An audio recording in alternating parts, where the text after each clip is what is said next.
संत शिरोमणि आचार्य गुरु वैष्णव विद्यासागर जी महाराज की जय। और हम योग प्रणेता पूज्य गुरुवर श्री प्रणम सागर जी महाराज की जय। ओम अरहम नमः। स्वाध्याय प्रेमी बंधुओं, श्री तत्वाद सूत्र ग्रंथराज जी के अनूठे स्वाध्याय में आप सभी का स्वागत है। अध्याय 6 की मौखिक सूत्र पाठन परीक्षा का परिणाम घोषित किया जा रहा है। नैवेद्य जैन 9 वर्ष राजस्थान, चंदनी जैन 10 वर्ष राजस्थान, धैर्य गंगवार 13 वर्ष राजस्थान, जिनई जैन 12 वर्ष महाराष्ट्र, केवोन जैन 9 वर्ष राजस्थान, सृष्टि जैन 14 वर्ष मध्य प्रदेश, सौम्या जैन 11 वर्ष राजस्थान, तनाव जिगेश श्रॉफ 12 वर्ष गुजरात, वाणी जैन 12 वर्ष उत्तर प्रदेश, विवान जैन 10 वर्ष राजस्थान, कर्तव्य जैन 6 वर्ष मध्य प्रदेश।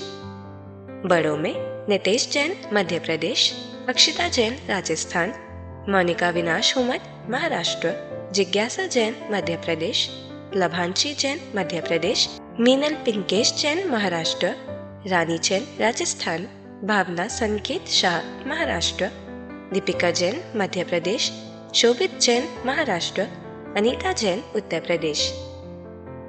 सभी विजेताओं को बहुत बहुत अनुमोदना और हम टीम आपके मंगल भविष्य की कामना करती है। हमने षष्ठम अध्याय में कर्मों की आत्मा में इनकमिंग अर्थात आसरव तत्व को समझा। अब सप्तम अध्याय में हम कर्मों को रोकने के उपायों को संवय तत्व के माध्यम से समझेंगे। पहले हम अध्याय 7 का सूत्र पाठन कर लेते हैं। आपने यदि पिछले अध्यायों की परीक्षा नहीं भी दी है तो भी आपको यह पाठ अवश्य करना चाहिए, क्योंकि इन्हें कंठस्थ करने का प्रयास हमें करना है।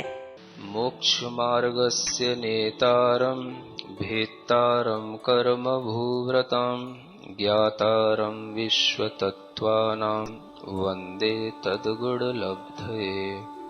हिंसा निरतस्तेया ब्रह्म परिग्रहेभ्यो विरतिर्वृतम् देश सर्व तोड़ महति ततिस्थैर्यार्थम भावनाः पंच पंच वांग मनोगुप्तीर्यादान निक्षेपण समित्यालोकितपान भोजनानि पंच क्रोध लोभ भीरित्व हास्य प्रत्याख्यानान्यनुवीची भाषणं च पंच शून्यागार विमोचितावास परोपरोधाकरण भैक्ष शुद्धि सधर्मा विसंवादाः पंच स्त्री राग कथा श्रवण तन्मनोहरांग निरीक्षण पूर्वरतानुस्मरण वृश्रेष्ठ रस स्व शरीर संस्कार त्यागाः पंच मनोज्ञा मनोज्ञेन्द्रिय विषय राग द्वेष वर्जनानि पंच हिंसा दुष्व्यहा मूत्रापाया वद्य दर्शनम दुःखमेव वा मैत्री प्रमोद कारुण्य माध्यस्थ्यानि च सत्वगुणाधिक क्लिश्यमाना विनेयेषु जगत्काय स्वभाववा संवेग वैराग्यार्थम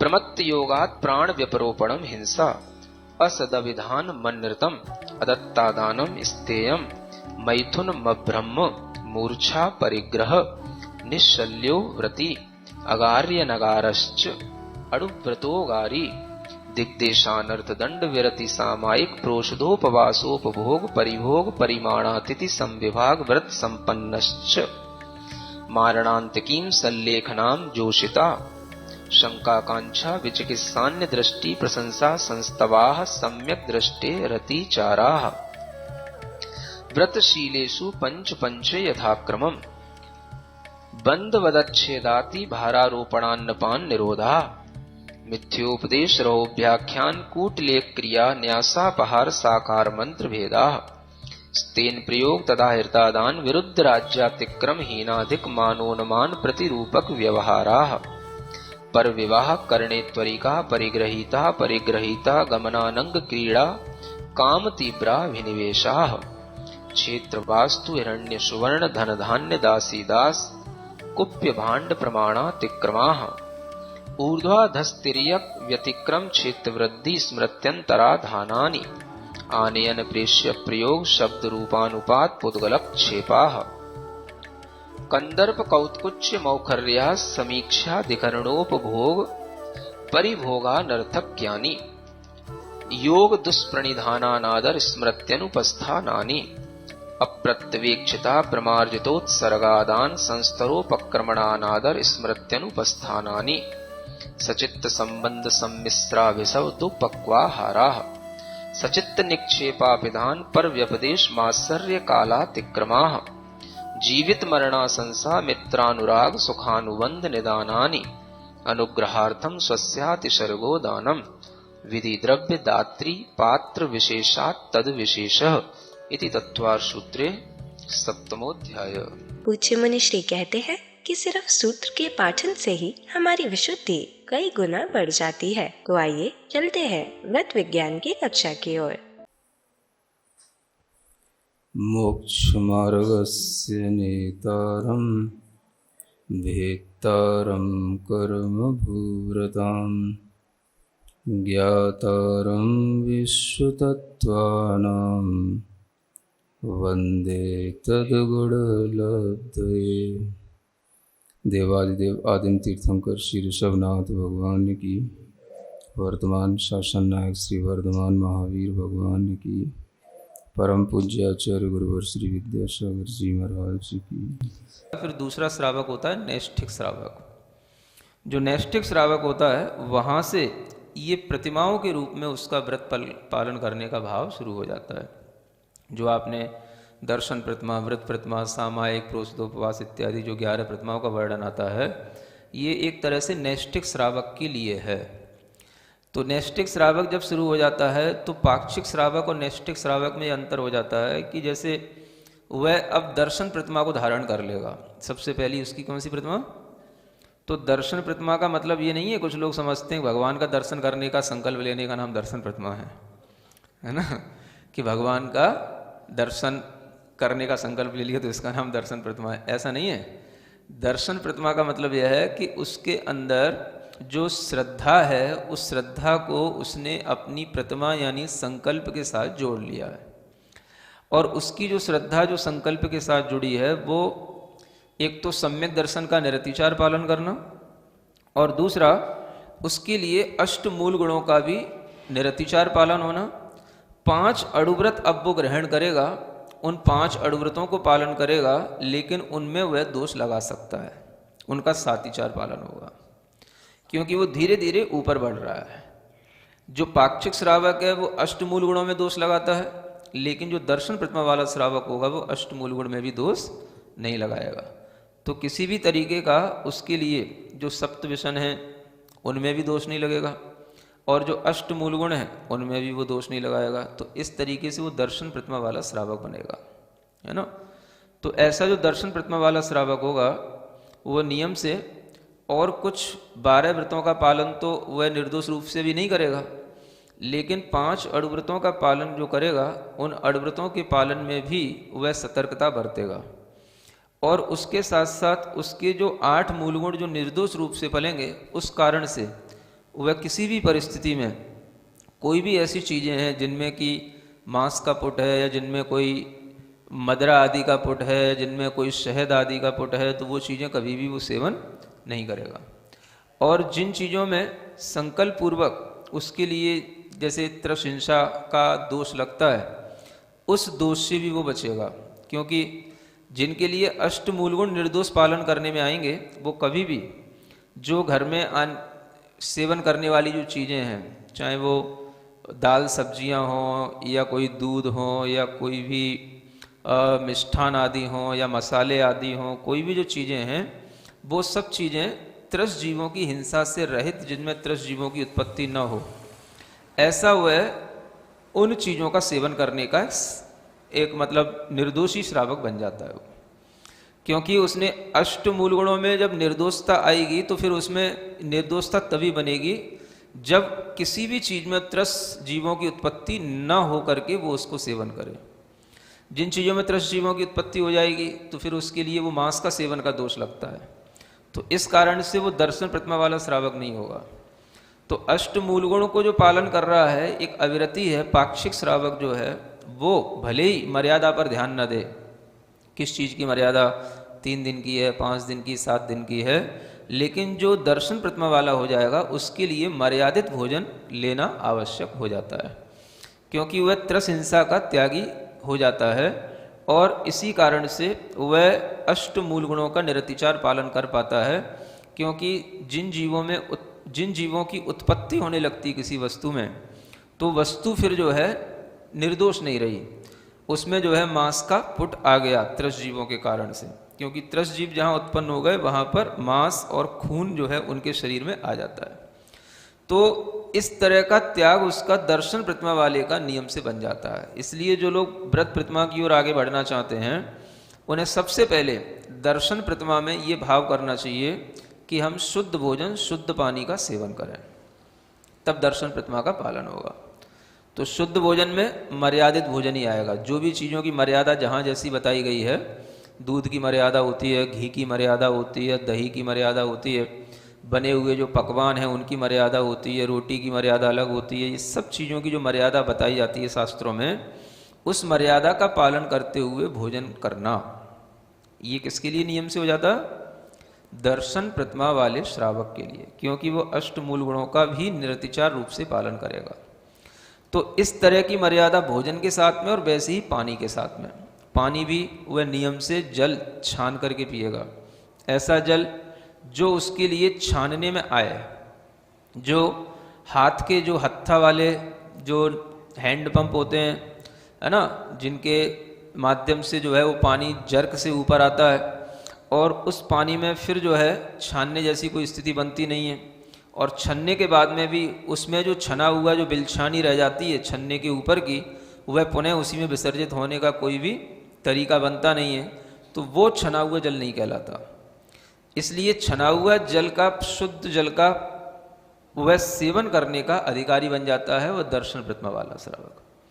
तो दर्शन प्रतिमा से ही उसके लिए नियम हो जाता है कि वो छने हुए जल का सेवन करेगा, शुद्ध जल का सेवन करेगा, और वह सेवन करने के लिए उसे उसी तरीके की जो है बाल्टी वगैरह उसको अपने पास में रखनी होती है, जो कुएं के अंदर या कोई भी ऐसे स्थान पर जहाँ पर वो हमने पानी निकाला है, छानने के बाद में वही बिलछानी पुनः उसमें विसर्जित हो जाए, और उसमें नीचे कड़ा लगा रहता है और उसके ऊपर एक अलग हुक लगा रहता है, और उसी को वह नीचे जा करके, है ना, खींच देता है, तो वो बाल्टी उल्टी हो जाती है, और फिर उसी के माध्यम से वो फिर उसको ऊपर ले आता है। तो इस तरीके से जो प्रक्रिया करता है वही शुद्ध जल का सेवन करने वाला श्रावक कहलाता है। और इस तरह की प्रक्रिया उन्हीं स्रोतों में हो सकती है जहाँ पर कि बाल्टी पहुँचती हो, है ना, कुआं या कोई भी तरीके का बोरिंग वाला स्थान जिसमें कि बाल्टी पहुँचे और फिर जो है वो बाल्टी वापस आए और बाल्टी वहाँ पर उल्टी हो सके, इतनी वहाँ पर जगह हो, तो वो चीज़ पलती है। तो वो कुएं के पानी में पलेगी, कोई नदी आदि का पानी होगा तो उसमें चलेगी, पलेगा वो नियम।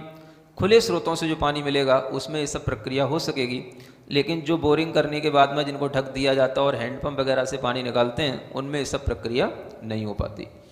तो ये सब उसके लिए नियम से इसलिए हो जाता है क्योंकि त्रस जीवों की हिंसा का उसके लिए त्याग हुआ है, और त्रस जीवों की हिंसा में वह संकल्प पूर्वक त्याग कर लेता है, तो उसमें ये अणुव्रत पालन करने के लिए ये उसकी बाध्यता हो जाती है, और उसी अणुव्रति के कारण से उसके लिए दर्शन प्रतिमा वाला श्रावक कहा जाता है।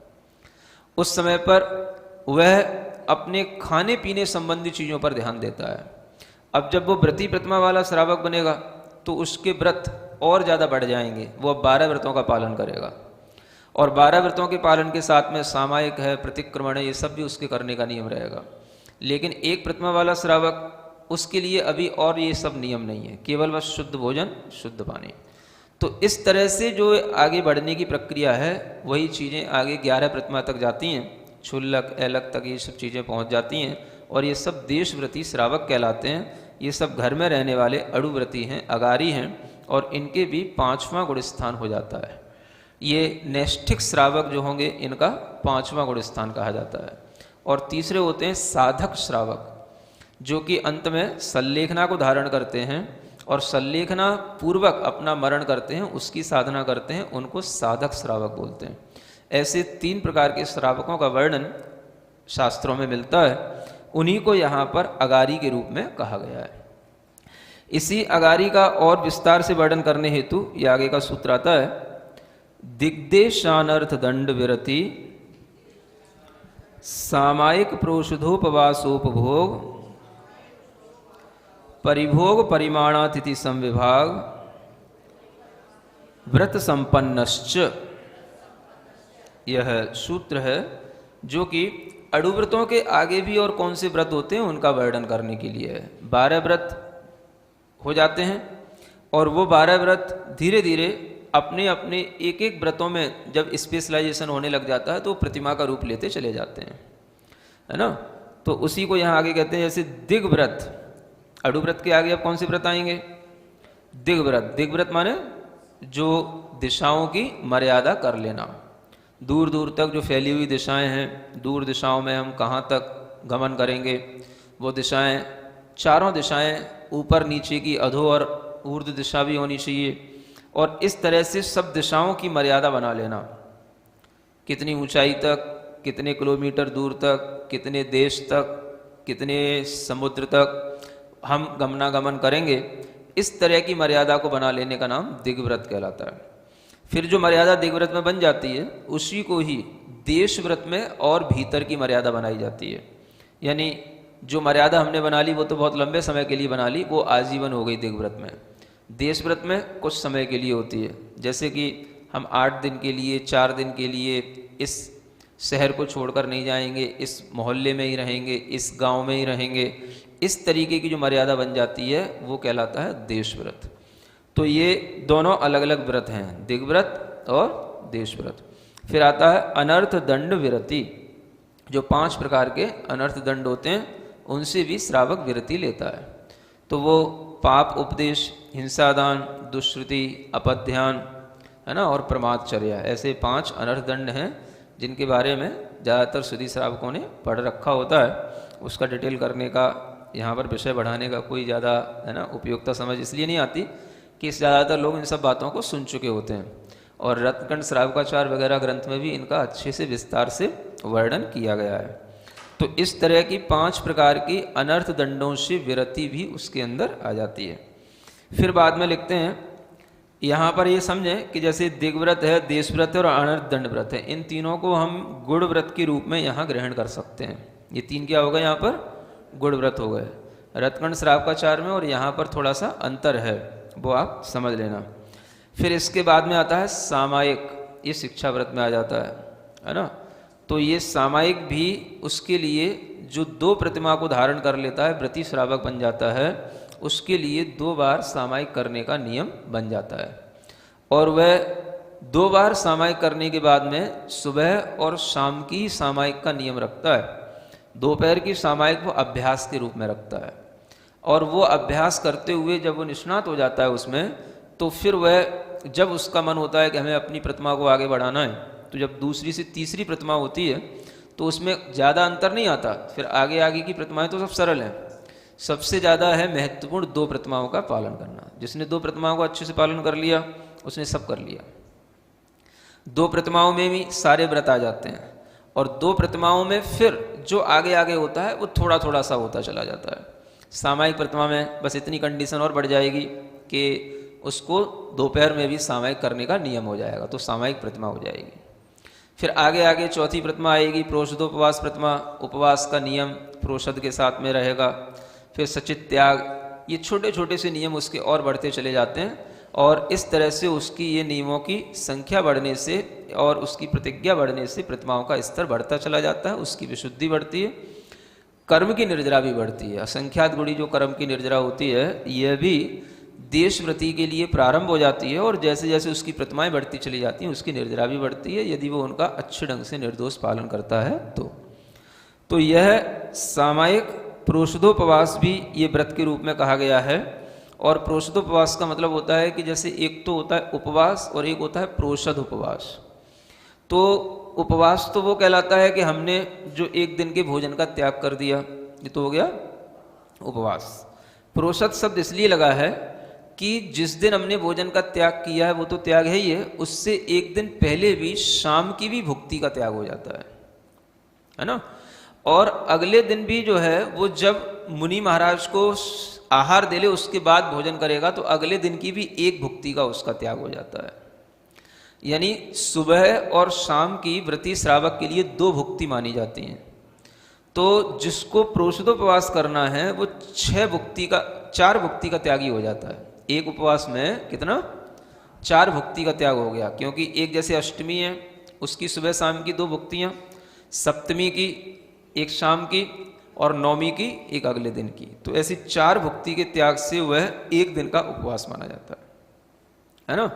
जिसको 2 दिन का उपवास होता है उसके 6 भुक्ति का त्याग हो जाएगा, है ना। 4 दिन तो हो गए, 2 दिन के और एक पहले का एक बाद का, समझ आ रहा है ना। कितना हो गया? 6। तो कभी कभी आप शास्त्रों में पढ़ेंगे इसी स्टाइल में लिखा रहता है ना। षष्ठ उपवास भी लिखा रहता है, षष्ठ भुक्ति त्याग भी लिखा रहता है। तो वहां पर षष्ठ भुक्ति का मतलब यही होता है कि 2 दिन का उपवास प्रोषद के साथ में। तो प्रोषद उपवास इसलिए यहाँ पर कहा गया। इसी तरीके से चतुर्दशी के साथ में लगाना होता है। तो जब भी वो उपवास करेगा इस तरह से एक दिन आगे और पीछे की इन भुक्तियों के त्याग के साथ में करेगा। ये जब नियम से करने का उसका व्रत बन जाता है, अथवा इसमें भी जघन्य, मध्यम और उत्कृष्ट भेद हैं, उनका भी वह पालन करके प्रोषदोपवास का पालन करता है, तो भी वो आगे की प्रतिमा वाला हो जाता है। लेकिन दूसरी प्रतिमा में भी वह कुछ ना कुछ करता है, चाहे जघन्य करे, चाहे मध्यम करे, चाहे उत्कृष्ट करे, प्रोषदोपवास का भी वो नियम से पालन करता है। फिर होता है उपभोग परिभोग परिमाण व्रत। ये तो सब जो अब उसके अंदर देश व्रत लेने के बाद भी जो अपने भोग उपभोग की सामग्रियां रह गईं, उसका परिमाण बना लेना कि इन सामग्रियों को, इन वस्त्रों को, इन जो भी हमारे लिए काम में आने वाले आभूषण हैं उनको, और भी जो रोज़मर्रा की ज़िंदगी में साबुन, तेल वगैरह जो चीज़ें हैं, इन सब की भी वो एक मर्यादा बना लेता है कि हम इन चीज़ों का केवल इतने दिन तक सेवन करेंगे, इससे ज़्यादा संख्या में नहीं करेंगे। तो ये उसके उपभोग परिभोग नाम के परिमाण व्रत में आ जाता है। फिर इसके आगे आ जाता है अतिथि समविभाग व्रत, है ना। यानी अतिथि का समविभाग करके अतिथि के लिए कुछ देना, अतिथि को दान देना, ये अतिथि समविभाग व्रत आ जाता है। तो इसका भी वो पालन करता है। अब इसका पालन कैसे करेगा? जहाँ अतिथि होगा वहाँ तो पालन हो जाएगा, जहाँ नहीं होगा तो वहाँ भी वह कुछ भावना रखेगा, और कुछ ना कुछ वो अपना जो द्रव्य कमाता है, जो अर्जित करता है धन आदि को, उसको कुछ ना कुछ अपने अतिथि के लिए दान आदि के रूप में लगाने के लिए हमेशा मन बना करके वो रखता है।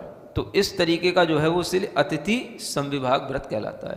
धन्य है हमारा पुण्य जो मुनिश्री इस प्रकार हमें शुभ भावनाओं का अर्थ बताते हुए व्रतों को सावधानी पूर्वक कैसे पालन करे यह समझ। यह पुण्य आप और भी बढ़ा सकते हैं। अपने परिवार, मित्र, समाज के लोगों को इस स्वाध्याय से जोड़कर आपको सिर्फ उन्हें हमारी वेबसाइट tv.arham.yoga शेयर करनी है और उन्हें ये सभी क्लासेस एक जगह पर एक साथ मिल जाएंगी। आज का सवाल जीतने का और मुनिश्री के समक्ष अपनी शंका रखने का भी एक मौका मिलेगा। तो आज ही अपने बच्चों, मित्रगणों, परिवारजनों को इस अनोखे स्वाध्याय से जोड़ें। ओम अरहम नमः। तो चलिए आज की कक्षा की एक क्विक रिवीजन कर लेते हैं। हमने जाना कि दर्शन प्रतिमा वाले नैष्ठिक श्रावक नियम से भोजन की मर्यादा का पालन करता है।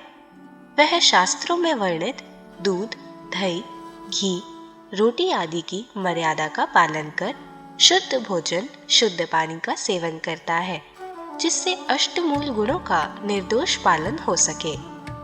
पाक्षिक श्रावक के लिए इस 3, 5, 7 दिन की मर्यादा का पालन आवश्यक नहीं है, क्योंकि त्रस्त जीवों के शरीर में मांस और खून आ जाता है, इसलिए इनकी उत्पत्ति के कारण अमर्यादित भोजन में मांस सेवन का दोष लगता है।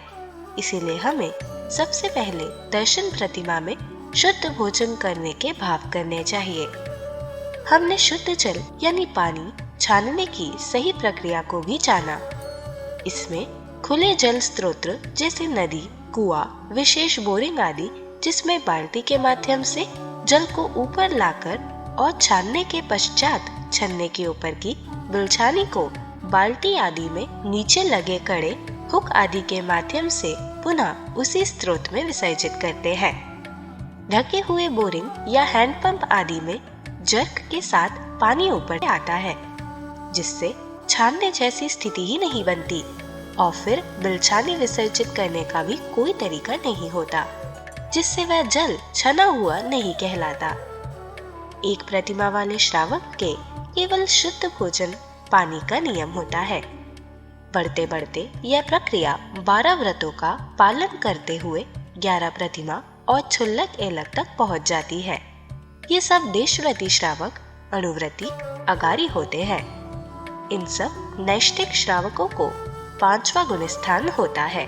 पाक्षिक और नैष्ठिक श्रावक के बाद तीसरे साधक श्रावक होते हैं, जो अंत में संलेखना धारण करके संलेखना पूर्वक अपना मरण करते हैं। ये तीनों ही श्रावक अगारी होते हैं। सूत्र 12 में हमने अणुव्रतों की रक्षा के लिए 7 शील व्रतों को जाना। ये 12 व्रत स्पेशलाइज होकर प्रतिमा का रूप ले लेते हैं। दिग्व्रत में हम दिशाओं की आजीवन मर्यादा कर लेते हैं, जैसे किस दिशा में कितनी दूर तक, ऊंचाई तक, समुद्रों तक, देशों तक गमनागमन करेंगे। देशव्रत में हम दिग्व्रत के भीतर के क्षेत्र की कुछ समय की मर्यादा बनाते हैं, जैसे 4 दिन तक शहर छोड़कर नहीं जाएंगे।